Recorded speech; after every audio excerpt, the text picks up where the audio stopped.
तुम्ही मतदार आहात ना? हा व्हिडिओ फक्त मतदारांसाठी आहे. कुठल्याही राजकीय पक्षाच्या विरोधात मी बोलणार नाही आणि कुणाचीही बाजू घेणार नाही. तुम्ही आम्ही मतदार आहोत, सगळ्या राजकीय पक्षाची लोक.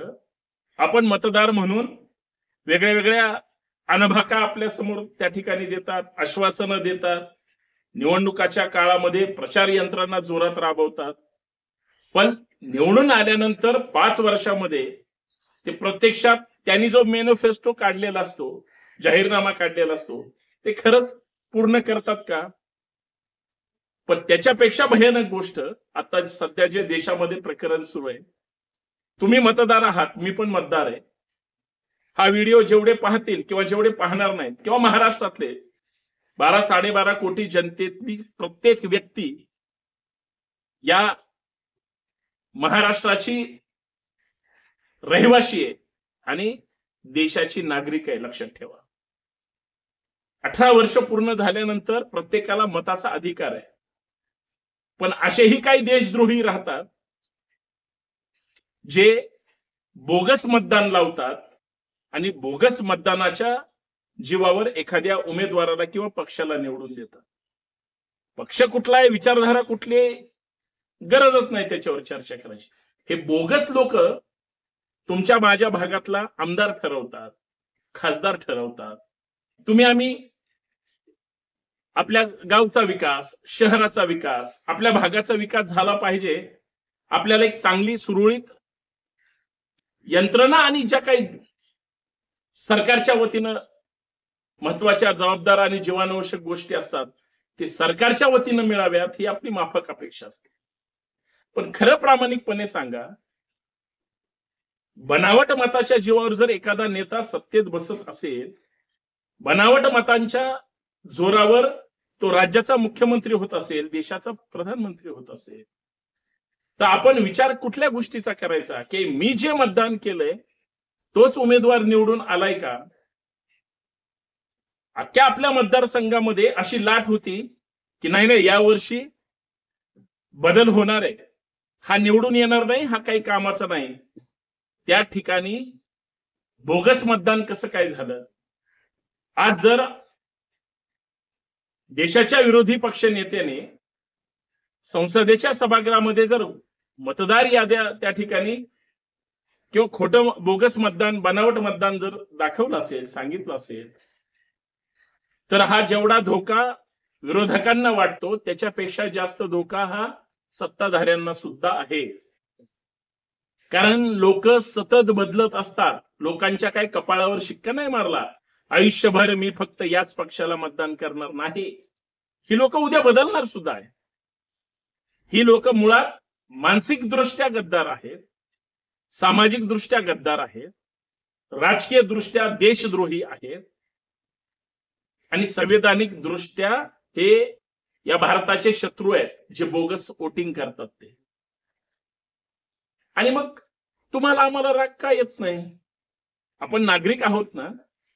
रस्त्यावर जर सहज चालत असताना जर खड्डे दिसले तर आपण नगरपालिकेला तक्रार करतो, असेल नगरसेवक तर त्याला तक्रार करतो. फारच आपण ऍक्टिव्ह असू तर फोटो काढून प्रेसला देतो, बातम्या लावतो, किंवा काही असेल कुठं एखादी जलवाहिनी फुटली, ड्रेनेज लाईन चॉकअप झाली, विकासाच्या ज्या ज्या गोष्टी आहेत त्याच्यामध्ये एक चांगला नागरिक म्हणून आपला पण वाटा असतो.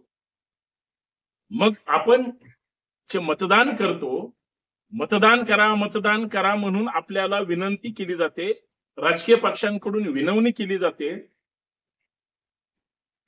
मग ते जे आपण मतदान करायला जातो आपल्या जीवावर नाही मतदान करणार, पण आपल्या जीवावर उमेदवार सुद्धा नाही निवडून येणार. आपलं कमी अधिकच मतदान घेतो. प्रत्येक मतदारसंघामध्ये जर बोगस मतदान हजारोच्या संख्येने असेल, 70 लाख मतदान विधानसभेला महाराष्ट्रात बोगस निघालं. चालू आहे राजकीय चर्चा. म्हणजे जे काही आमदार सत्ताधाऱ्यांचे निवडून आले, कल्पना करा बरं, विचार करा, ही सगळी मंडळी बोगसच आहेत ना. बोगस मतावर, बनावट मतावरच निवडून आली ना. मग मी ज्या मतदारसंघात राहतो, तुम्ही ज्या मतदारसंघात राहताय, अशी कुजबूज होती की हा 2 टर्म आहे, 3 टर्म आहे. हा निष्क्रिय आहे, काहीच काम करत नाही, नुसतं पाहुणे रावळे म्हणतो, पोपटपंची करतो, त्याचे बगल बच्चे सगळ्या कामावर लक्ष ठेवून असतात, दुसरे काम करतात, त्या स्वतः काही विकास कामं नाहीत करत. हा माणूसच आपल्याला नको, अख्खं गावची गाव विरोधात गेलो सत्ताधाऱ्यांच्या, तरी त्यांची सत्ता येत असेल तर विचार करावा लागतो की नाही. आणि मग या सगळ्या ज्या काही गोष्टी होतात, घटना होतात, या सगळ्यांचा जर बारकाईनं विचार केला तर हे किती भयानक आणि संशयास्पद आहे. आणि मतदार म्हणून मला असं वाटतं की तुमच्या सुद्धा मनात तेच चाललं असेल, राजकारण काय चालतंय केंद्रात राज्यात सोडून द्या, राजकारण तर आपल्या घरात पण चालतंय. जर इतकी मतांची चोरी, बनावट मतांचा म्हणजे जर दरोडा पडत असेल, का हो आपण विचार करायचा नाही की काय चाललंय आपल्या राज्यामध्ये, काय चाललंय देशामध्ये. विकासाच्या फक्त चर्चा करायच्या, उद्योग पळून चालले, तरुण बेरोजगार होत चालले, महिला अत्याचाराच्या घटना वाढल्या, षडयंत्रकारी राजकारण होत चाललंय, सुडाचं राजकारण होत चाललंय, खुनशी राजकारण होत चाललंय, आणि सगळं आपण उघड्या डोळ्यांनी पाहतोय. एक सामान्य नागरिक म्हणून आम्ही या लोकशाहीमध्ये न्यायाची अपेक्षा करायची नाही. कुणीही कुणाचं काहीही पळवतंय, आम्ही गप्प बसतो. बोगस मतदान पडतंय, आम्ही गप्प बसतो. चुकीच्या पद्धतीनं सरकार पाडलं जातंय, आम्ही गप्प बसतो. चुकीच्या पद्धतीनं सरकार सत्तेवर येतंय, आम्ही काहीच बोलत नाही.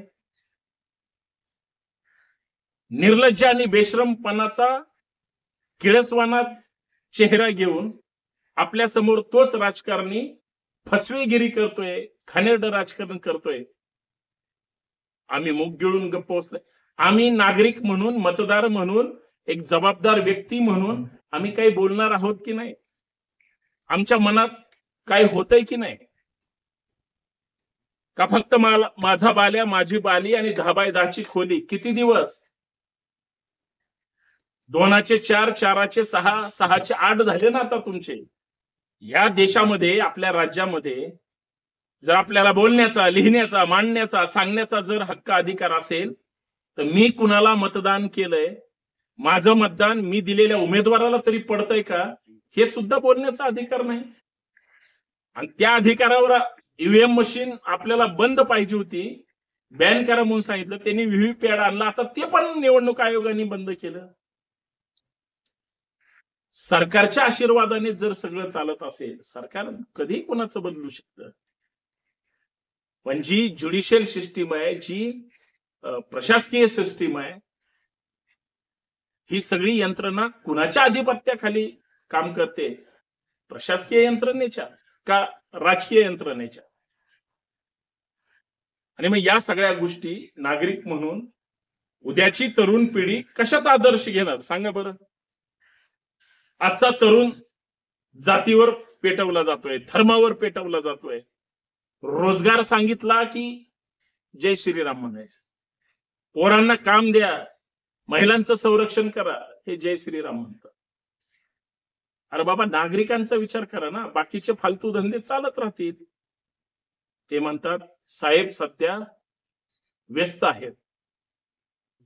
म्हणजे आपण काही गोष्टी घेऊन जायच्या, तिथं न्यायाच्या दृष्टिकोनातून जर पाहिल्या जात नसेल, ते एक नागरिक म्हणून, बाकी तुम्ही कुठल्याही पक्षाचे, संघटनेचे, विचारधारेचे असू द्या, सत्ताधारी असू किंवा विरोधक असू, देशाचा नागरिक म्हणून कोणी विचार करणार आहे की नाही, तशी यंत्रणा राबवली जाणार आहे की नाही. जर नसेल तर या देशाचं काय होणार, हा मला पडलेला प्रश्न आहे.